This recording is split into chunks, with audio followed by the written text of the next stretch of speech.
हम हमारी फैमिली के लिए कुछ भी कर सकते हैं, पर किस हद तक जाना सही है। हेलो फ्रेंड्स, आज की हमारी मूवी सेरेनिटी ये 2019 की एक थ्रिलर ड्रामा मूवी है। ये इसी थीम को एक्सप्लोर करती है। एक फिशरमैन की एक्स वाइफ उसके पास आती है, उससे हेल्प मांगती है। उसे हेल्प करने के लिए ये किस हद तक जाएगा, ये इस मूवी की स्टोरी लाइन है। इस मूवी का एक्चुअल कंसेप्ट ये एक अलग लेवल का है, जो आपको इस वीडियो को देखने के बाद पता चलेगा। इसकी एंडिंग भी ट्विस्टेड है, तो लास्ट तक इस वीडियो को जरूर देखिएगा। वीडियो स्टार्ट करने से पहले मैं आप सबसे रिक्वेस्ट करना चाहता हूँ, अगर आपको वीडियो अच्छा लगता है तो प्लीज इस वीडियो को लाइक और कमेंट जरूर कर दीजिएगा। इससे चैनल को बहुत सपोर्ट मिलता है। बिना किसी देरी के इस ट्विस्टेड मूवी को एक्सप्लेन करना स्टार्ट करते हैं। मूवी स्टार्ट होती है और हमारा मेन कैरेक्टर, जिसका नाम है बेकर, एक टूरिस्ट को अपनी बोट पर फिशिंग करने के लिए लाया हुआ था। उसकी बोट पर उसका एक फ्रेंड भी काम करता है, जिसका नाम है ड्यूक। ये हमेशा टूना फिश की फिशिंग करते हैं। इनका आइलैंड, जिसका नाम है प्लेमथ, इस पर जो भी टूरिस्ट आते हैं वो हमेशा इन्हें पैसे देते हैं फिशिंग करने के लिए। आज भी ऐसे ही फिशिंग करने के लिए आए हुए थे। इन्होंने बेट डाली और बेकर को एक बड़ा सा टूना मिला। बेकर रियलाइज करता है जिस फिश को वो बहुत टाइम से ढूंढने की कोशिश कर रहा था, ये वही फिश है। एक बहुत बड़ा टूना फिश जो हमेशा बेकर के हाथ से निकल जाता है। उसकी जिद थी इसे तो वो पकड़ कर ही रहेगा। अकॉर्डिंग टू रूल्स इसे अब अपने टूरिस्ट को फिशिंग का रॉड देना चाहिए था, पर इस फिश को पकड़ने के लिए वो खुद ऑब्सेस्ड है। टूरिस्ट इस पर बहुत गुस्सा हो गए। उसे वो रॉड ले रहे थे, पर बेकर उन्हें चाकू दिखाता है और शांत रहने के लिए कहता है। पूरे दिन तक बेकर ने इसी फिश को पकड़ कर रखा। फाइनली इस फिश को मारने वाला था, पर फिर से फिश उसके हाथ से निकल गया। टूरिस्ट बहुत ही गुस्सा थे और इस ट्रिप के लिए उन्हें पैसे नहीं देंगे। बेकर के फ्रेंड ड्यूक को पैसों की जरूरत है, क्योंकि उसकी ग्रैंड डॉटर यूनिवर्सिटी में पढ़ती है। बेकर हमेशा इस तरह से कुछ ना कुछ तो करता रहता है, तो इस वजह से वो ब्रोक हो चुका है। इन्होंने शिप में जो पेट्रोल डाला था उसके भी पैसे वापस नहीं आए। बेकर ड्यूक से कहता है कि तुम्हारे पैसे मैं वापस कर दूंगा। बेकर ड्यूक को इस डे के भी पैसे दे नहीं पाया। इसके बाद बेकर को हम डायन के साथ इंटीमेट होता देख सकते हैं। डायन का हस्बैंड उसके साथ नहीं है, उसका बेटा भी एक अलग सिटी में काम करता है। इस वजह से बेकर और डायन में अफेयर है। बेकर को पैसे की जरूरत थी, तो डायन ने उसे हेल्प की। बेकर यहाँ डायन को उसके बेटे के बारे में पूछता है। डायन के बेटे को भी सही से फिशिंग करना आता है। बेकर को लगता है कि अगर वो डायन के बेटे को फिशिंग के लिए लेकर गया तो शायद एक गुड लक होगा। अब अपने फ्रेंड ड्यूक को वो फिर से फिशिंग के लिए नहीं ले जा सकता, क्योंकि सही से उसे पे नहीं कर पाता। डायन के पास एक कैट थी जो गुम हो चुकी थी। वो बेकर को कहती है कि प्लीज मुझे वो कैट ढूंढ कर दो। इसके बाद वो बार में आया। यहाँ इस आइलैंड पर हर आदमी को हर एक चीज पता होती है। इसके पीछे का रीजन हमें आगे पता चलेगा। बारटेंडर को भी ये पता था, तो उससे कहता है कि अगर तुम इस फिश से इतने ऑब्सेस्ड हो तो तुम उसका नाम क्यों नहीं रखते। बेकर कहता है उसका नाम जस्टिस है। रात में बेकर ड्यूक के पास आया। उसने उसे पे कर दिया और कहा कल फिर से मेरे साथ आना। वो फिर से उस फिश को ढूंढने की कोशिश करने वाला है। बेकर रात में घर आकर फिर से ड्रंक हो गया। उसे अपने बेटे की याद आई। उसके साथ फिशिंग करने की मेमोरीज वो याद करता है। अगले दिन वो ड्यूक के साथ फिशिंग पर गया। पूरा दिन उसने वेट किया, पर फिर भी उसे वो टूना नहीं मिला। वापस आने के बाद वो ड्यूक से कहता है तुम मेरे लिए बैड लक हो। तुम्हारे बैड लक की वजह से तुम्हारी वाइफ भी मर गई। उसने जानबूझकर ड्यूक को हर्ट किया ताकि वो उसके साथ काम ना करे। एक अच्छी सी जॉब ढूंढ ले जिससे वो अपनी ग्रैंड डॉटर के लिए पैसे भेज सकता है। रात में जब बेकर बार में था तो उसके पास कैरन आई। कैरन उसकी एक्स वाइफ। उसे कहती है कहीं अकेले में मुझे तुमसे बात करनी है। तुम सही थे और मैं गलत। इनकी बातों से हमें पता चलता है कि बेकर पहले आर्मी में था। कैरन के साथ जब उसका डिवोर्स हुआ उसके बाद वो गायब हो चुका था। इस आइलैंड पर भी वो एक अलग नाम से रह रहा है। ये जब अकेले थे तो कैरन उससे कहती है मेरा हस्बैंड मुझे बहुत मारता है। वो पहले से वायलेंट था, पर अब वो एक अलग लेवल पर जा चुका है। बेकर पूछता है मेरे बेटे पैट्रिक का क्या। कैरन कहती है वो हमेशा अपने रूम में कंप्यूटर गेम ही खेलता रहता है। उसके टीचर कहते हैं कि वो बहुत ही टैलेंटेड है। कैरन नहीं चाहती उसका हस्बैंड फ्रैंक उसके बेटे को भी हर्ट करे, इसी वजह से उससे हेल्प मांग रही थी। वो कहती है कल मैं मेरे हस्बैंड के साथ तुम्हारे बोट पर फिशिंग पर चलूंगी। वही सी में हम इसे मार डालेंगे। इस काम के लिए उसे $10 मिलियन देने वाली है। बेकर ने इसके लिए उसे मना कर दिया। जब कैरन चली गई तो बेकर को ढूंढते ढूंढते एक सूट में का आदमी आया हुआ था। इसका नाम है रीड। रीड अपनी वॉच देखता है और उसे टाइमिंग जरा ऑफ लगती है, क्योंकि बेकर उसके हाथ से निकल गया था। आज रात बेकर ने अलग फिश की फिशिंग की। उसे अच्छे से पैसे मिल गए। जब वो घर आया तो अपनी कैट ढूंढते ढूंढते डायन उसके घर आई थी। वो उसे पूछती है कल रात जिसके तुम साथ थे वो बहुत ही ब्यूटीफुल है। एक दो दिनों में उसका हस्बैंड भी आने वाला है। बेकर कहता है मैं उन्हें फिशिंग पर नहीं लेकर जाऊंगा। वो डायन से बात नहीं करता और क्लिफ से पानी में जंप करता है। उसे पानी में हमेशा अपने बेटे का प्रेजेंस महसूस होता है। उसमें और उसके बेटे में कुछ ना कुछ तो कनेक्शन है, जो इतने दूर होने के बाद भी वो एक दूसरे का प्रेजेंस महसूस करते हैं। इसके बाद कैरन का हस्बैंड फ्रैंक ये भी आइलैंड पर पहुंच गया। कैरन उसे जल्दी एक्सपेक्ट नहीं कर रही थी, पर उसे मिलने के लिए एक दिन पहले वो आ चुका था। आने के बाद तुरंत वो कैरन के साथ इंटीमेट होना चाहता था। उसने उसे अनड्रेस किया। वो नोटिस करता है कैरन की बॉडी पर एक मार्क है। उसके बारे में उसे पूछता है। कैरन को इसका रीजन पता नहीं था। इसके बाद उसने 1 घंटे तक अपनी बेल्ट से उसे बहुत मारा। नेक्स्ट सीन में बेकर फिशिंग के लिए जब हुक्स बाय कर रहा था, तभी वहां की लेडी उसे बताती है कैरन का हस्बैंड वापस आ चुका है। उसने उसे 1 घंटे तक बहुत मारा। जैसे कि हमें बताया गया है कि इस टाउन में हर आदमी को हर चीज पता होती है। इस वजह से इस ओनर को भी पता था कैरन को उसके हस्बैंड ने मारा है। बेकर ने कुछ भी नहीं कहा और वहां से चला गया। वो जब बोट पर था तो उसके पास कैरन और फ्रैंक आया। फ्रैंक कहता है कि मेरी वाइफ बता रही थी कि तुम मुझे फिशिंग पर नहीं लेकर जाने वाले। बेकर कहता है मैंने कुछ वायलेशंस किए थे, इस वजह से मैं किसी को भी अकेले बोट पर नहीं लेकर जा सकता। फ्रैंक ने कहा इस आइलैंड पर कोई भी रूल नहीं है, वो अमीर है तो किसी को भी मैनिपुलेट कर सकता है। बेकर फिर भी इसके लिए मना कर रहा था। फ्रैंक कहता है कल तुम आओ या ना आओ, 7 बजे मैं तुम्हारे यहाँ वेट करूंगा। तुम्हें दिखा दूंगा कि पैसों की पावर क्या होती है। बेकर अपने फिश सेल करने के लिए आया हुआ था।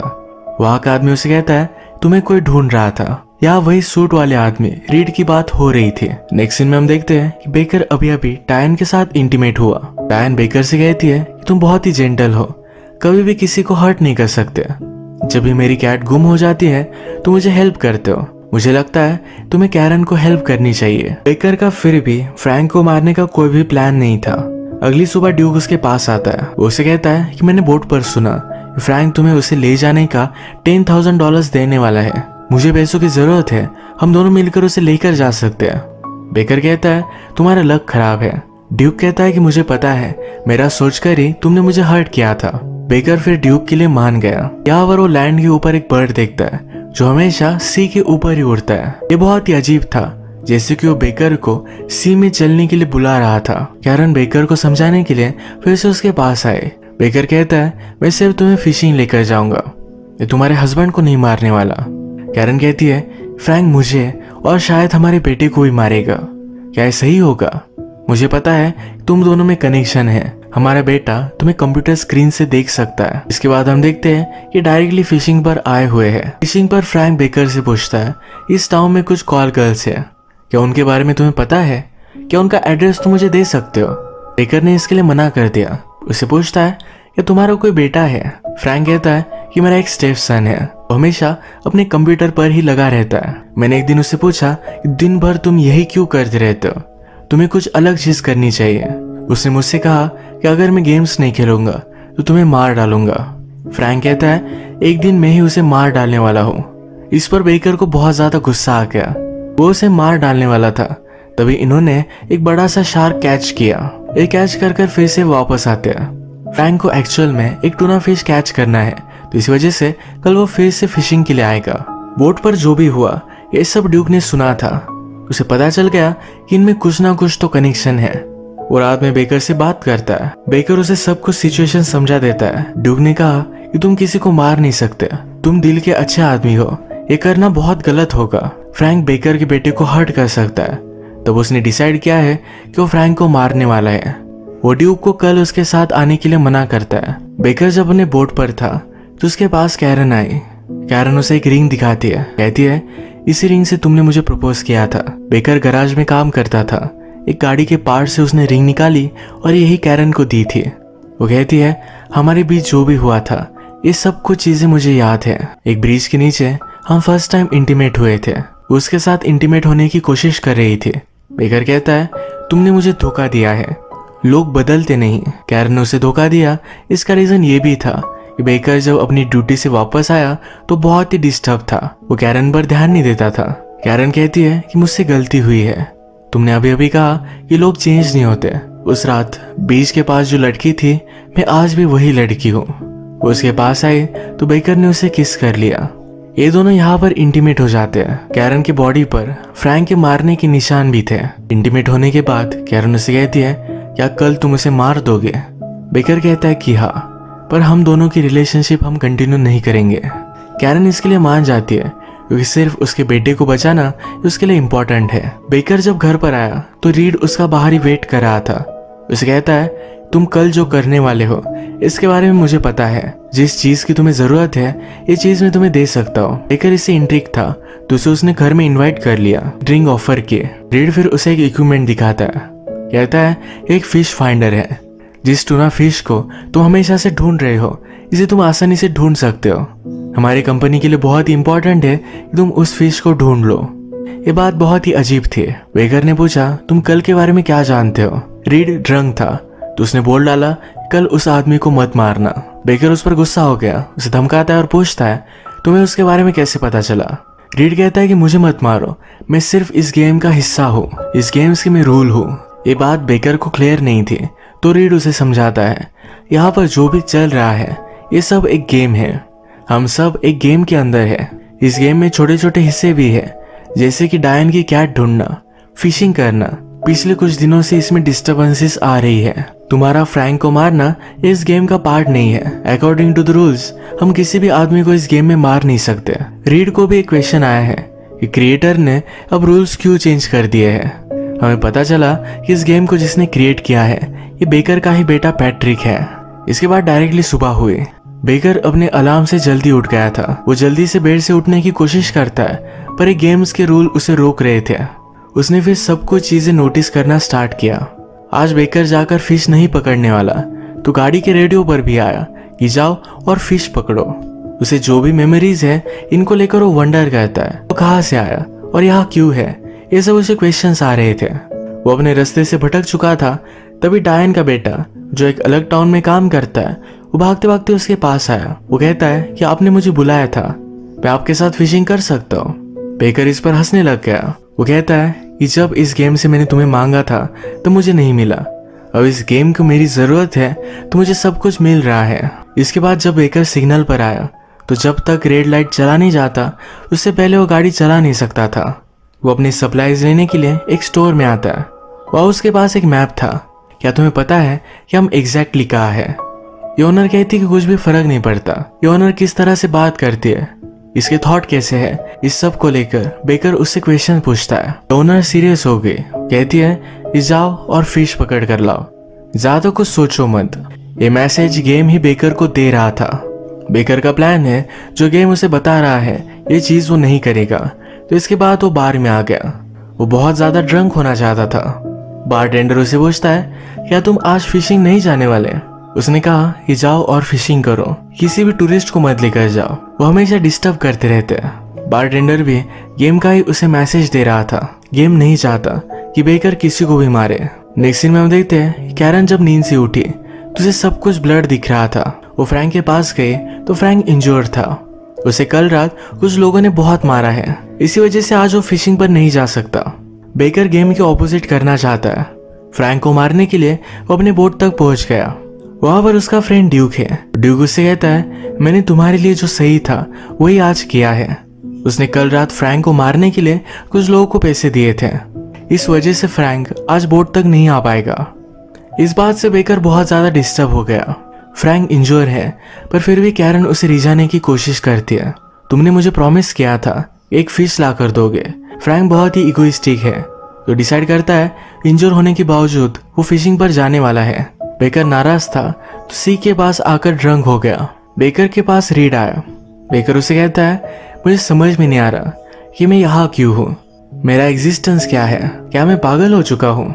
रीड कहता है कि ऐसा कुछ भी नहीं है, हमें कुछ भी पता नहीं है कि हम एग्जिस्ट क्यों करते हैं, हमें बनाने वाला कौन है।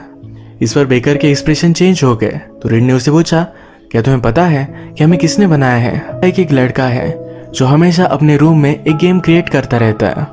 उसके स्टेप फादर हमेशा उसकी मदर को मारते रहते हैं। इन्हीं आवाजों से बचने के लिए उसने अपने आप को डिस्ट्रैक्ट किया है और वो चाहता है कि मैं जाकर फ्रैंक को मार डालूं।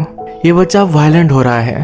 अगर इस गेम में बेकर ने फ्रैंक को मारा तो लड़का भी अपने स्टेप फादर को मार डालेगा। रीड ये सुनकर सरप्राइज था। वो कहता है अगर हमारा क्रिएटर ही चाहता है कि फ्रैंक मर जाए तो हमें वही करना चाहिए। वो उसे बता देता है कि कैरन ने फ्रैंक को मना लिया है, वो दोनों तुम्हारे बोट पर तुम्हारा वेट कर रहे हैं। बेकर ड्रंक था पर फिर भी जल्दी से बोट पर पहुंच जाता है। बेकर और कैरन दोनों फ्रैंक को बोट में बिठाकर सी में लेकर गए। ये उसे मारने वाले थे, तभी बोट में से डायन का बेटा बाहर निकला। उसने बेकर से कहा कि आपने मुझसे कहा था कि मैं आपका गुड लक हो, इसी वजह से मैं आपके साथ आ गया।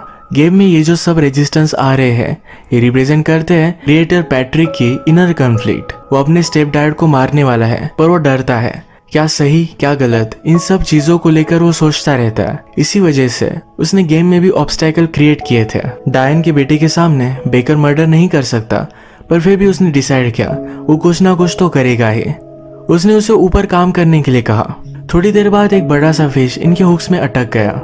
ये वही बड़ा फिश था जो हमेशा से बेकर ढूंढना चाहता था। इसे कंट्रोल करना बहुत ही हार्ड है। फ्रैंक तो फिशिंग करने के लिए आया था। फिश का रॉड बेकर उसके हाथ में दे देता है। फिश बहुत ही स्ट्रांग है तो फ्रैंक उसे कंट्रोल नहीं कर पाया। फ्रैंक फिश के साथ ही पानी में गिर गया। फिश और फ्रैंक दोनों अटैच थे तो ये फिश उसे अपने साथ लेकर गया। ये सब एक एक्सीडेंट की तरह लगा तो डायन के बेटे को कुछ भी शक नहीं गया। बेकर को कोई भी लीगल ट्रबल नहीं होगा। इसके पैरेलल में रियल वर्ल्ड में हम देखते हैं पैट्रिक जाकर अपने स्टेप डैड को मार डालता है। फिर पुलिस को बुलाया गया। पैट्रिक की मदर ने कहा मेरा हस्बैंड मुझे मार रहा था, पैट्रिक मुझे बचाने के लिए आया। सेल्फ प्रोटेक्शन के लिए उसने अपने स्टेप डैड को मार डाला। पैट्रिक की जब हियरिंग हुई तो उस पर कोई भी चार्जेस नहीं लगे। पैट्रिक का घर हमें दिखाया जाता है जिसमें हम बेकर का फोटो देख सकते हैं। पैट्रिक के रियल डैड ये भी आर्मी में थे, वहीं पर उनकी डेथ हो चुकी थी। उसके बाद उसकी मदर ने फिर से शादी की। उसका हस्बैंड उसे बहुत मारता था, इसी वजह से पैट्रिक ने उसे मार डाला। मूवी के गेम में हम जो भी सिचुएशन देख रही थी ये सब पैट्रिक की सिचुएशन से सेम थी। अब हम गेम में देखते हैं फ्रैंक तो मर चुका है। जैसे बेकर ने कहा था कि वो और कैरन एक साथ नहीं रह सकते, तो कैरन उसे छोड़कर जा रही है। कैरन उसे कहती है कभी ना कभी तुम पैट्रिक से मिलोगे। जैसे कैरन ने कहा था वैसे पैट्रिक का कॉल बेकर को आया। बेकर उससे बात कर बहुत ही खुश था। पैट्रिक कहता है कि अब मैं गेम में कुछ चेंजेस करूंगा। वो इस तरह से इसे डिजाइन करेगा कि वो खुद आकर बेकर से मिल सकता है। गेम में चेंजेस हुए और पैट्रिक ने उसका खुद का कैरेक्टर इंट्रोड्यूस किया। बेकर को अपना बेटा मिल गया। पैट्रिक ने गेम में भी एक हैप्पी एंडिंग कर दी। इसी तरीके से ये अलग सी मूवी एंड हो जाती है। अगर आपको इस मूवी का कंसेप्ट अच्छा लगा तो प्लीज़ इस वीडियो को लाइक कर दीजिएगा। बहुत सारी मूवीज़ लेकर आते रहता हूँ तो प्लीज़ इस चैनल को सब्सक्राइब कर दीजिए। बेल नोटिफिकेशन आइकन दबाना मत भूलिएगा। हम फिर से मिलेंगे और एक नई मूवी के साथ। तब तक के लिए थैंक यू और आप अपने आप का ख्याल रखिए।